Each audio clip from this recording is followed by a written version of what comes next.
Het zijn wurgslankjes, dus gelukkig niet giftig. Maar ja, zolang je dat niet weet, dan wordt het iedereen die uit de buurt blijft. En dan wil ik eerst van de experts jaren wat het is. Want van vogels weten ze vanzelfs alles in de vogelhelling. En ik van een stiekelbarig draaien ze de hoorn het om. Maar slang, dat is een ander verhaal. De reptielen, een rottenslang en een koningsslang, binnen voen in Ljouwert en Sint-Anne. Hier in een portiekje, een portaal bij, ik weet niet, zo'n flatwezen. En daar hoorde ik gewoon in de berm, bij de dik. En die was heel koud en uitdroegen en hongerig. Dat die heel sneu. Ja. Nou, wie is er daar aan de kant?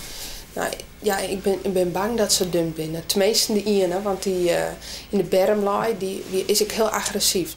Zijn oerter bolres vaker slang hoorn, maar sporadisch deze inheemse soorten.